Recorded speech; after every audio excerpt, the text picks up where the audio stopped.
네, 안녕하세요. 컨트리입니다. 오늘은 이제 부동산 투자에 대해서 한번 생각해 볼 포인트에 대해서 짚어보겠습니다.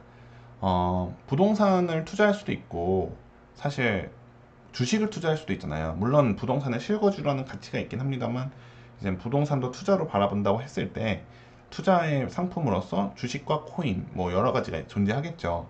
그래서 이 주식과 부동산을 한번 비교해 보는 시간을 가져보도록 하겠습니다. 여기 보면 부동산과 주식 비교 탭이 있는데요.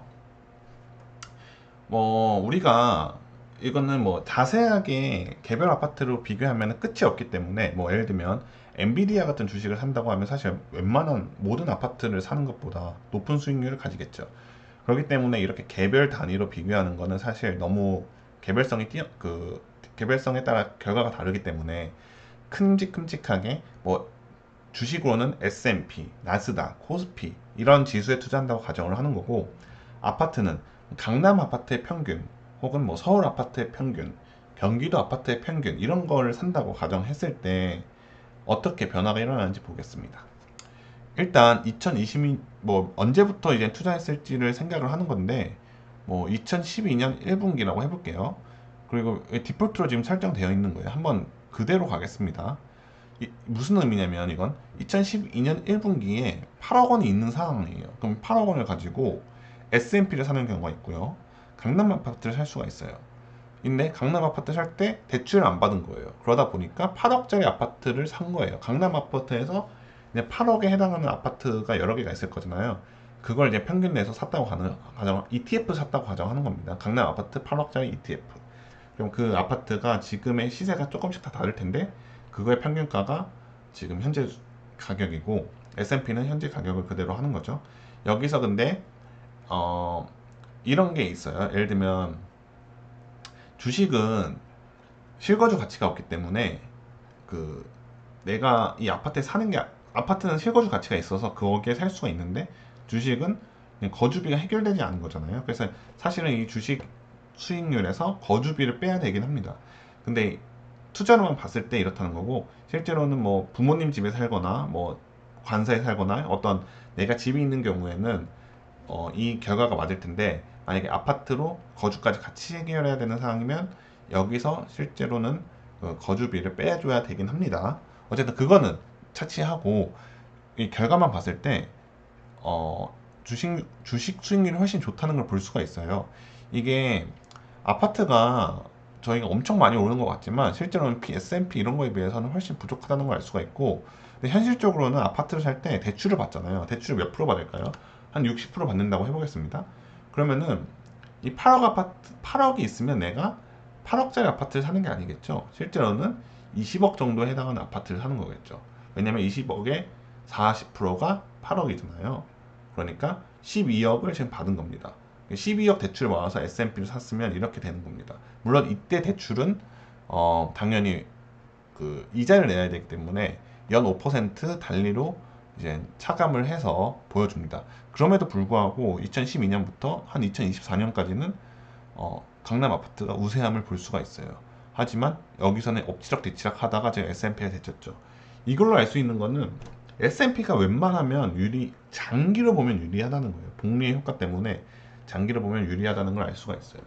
이게 지금 되게 비싸잖아요. 20억짜리는 12억이나 대출을 받아야 되니까 이 당시에 12년에 12억 대출 받는 건 사실 거의 불가능에 가까웠겠죠. 그래서 이거를 현실적으로 보겠습니다. 한 4억도 쉽지 않고 4억, 3억 정도 있고 60% 이렇게 비교 실행하면 강남 아파트에서 한 7억 8천 정도 이제 투자를 했다는 거고 7억 8천에 해당하는 아파트가 지금 이 정도 있다는 거예요. 그래서 여기 7억 8천에 해당하는 아파트들 이것들을 평균 내서 샀다는 거고, 그랬을 때 지금 결과가 어떻죠? 괜찮네요. 그래서 이게 대출 너무 많이 받으면 또 이자 금리가 세니까 너무 많이 받으면 안 좋다는 걸 알 수가 있고, 적절한 금액에서 이 정도 투자하는 건 아파트가 훨씬 유리하다는 걸 볼 수가 있어요. 뭐 서울도 있고 경기도 있어요. 서울 한번 해보겠습니다. 서울 아파트도 유리하고요. 경기도 아파트 해보겠습니다. 경기도 아파트는 꺾였죠. 왜냐면 경기도 아파트는 지금 이 당시에 이 정도 해당하는 아파트가 지금 이렇게 있었다는 거예요. 그래서 이 아파트에 해당해서 이게 대표 단지 10개를 뽑은 거. 근데 모든 단지를 뽑은 게 아니고 이 당시에 가장 그 대표성이 있는 10단지를 뽑은 거고. 근데 이 경기도 10단지에 해당하는 아파트들이 지금 많이 못 올랐기 때문에 따라잡힌 걸 볼 수가 있습니다.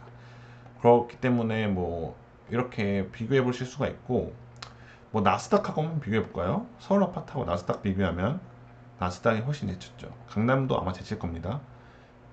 그렇죠. 그러니까 이제 나스닥은 강남이나 서울 아파트보다 좋다는 게 유리하고, S&P는 약간 비슷하고, 대출 여부에 따라서 S&P가 이제 유리하거나 불리할 수 있고. 코스피 한번 보겠습니다. 코스피는 택도 없죠. 코스피는 최근에 많이 올랐음에도 불구하고 아직까지는 많이 못 보여주는 모습을 보여줄 수가 있습니다.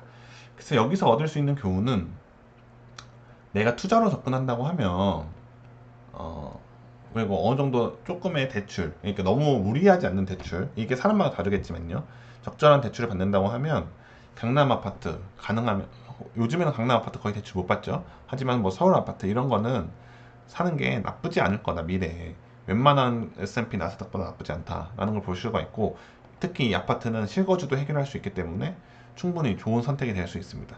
하지만 내가 만약에 아파트가 하나 있어요. 내가 만약에 살 곳이 하나 있는 상황이고, 뭐 부모님 집이든 아니면 내가 이미 실거주 한 채를 갖고 있는 이런 상황에서 아파트를 투자한다고 가정을 해볼게요. 그러면은 이게 대출을 이제 그 전세금으로 해서 뭐 갭 끼고 산다고 했을 때, 과연 이 투자가 S&P나 나스닥보다 유리할 수 있냐 이거예요. 이게 LTV 그 전세를 50%짜리 전세를 산다고 해볼게요. 그리고 한 2013, 아니 12년 똑같이 해볼게요. 그러면은 이게 나스닥 한 1.5 이 정도로 투자한다고 했을 때, 보시면은 나스닥이 훨씬 앞서가잖아요, 어느 순간. 그러니까 이게 과연 갭 투자가 얼만큼 유리할까? 뭐 나스닥보다 이런 거 생각해 보면 사실 그냥 나스닥 이런 거 사는 게 아파트 갭 투자를 여러 개 사는 것보다 좋을 수가 있다는 거예요. 그리고 이게 갭의 성지였던 2018년, 17년 뭐 이럴 때 한번 볼까요? 2016년 이때는 갭이 엄청 붙어 있어서 1.5억이면 괜찮은 아파트 살 수 있었어요. 뭐 2억, 한 2.5억으로 해볼까요? 괜찮은 아파트 살 수 있었어요. 근데 이때는 그 실제로 대출 비율도 사실 더 LTV 혹은 전세가 훨씬 50% 높았지만, 어쨌든 이렇게 봤을 때 나스닥이 제치는 걸 볼 수가 있습니다.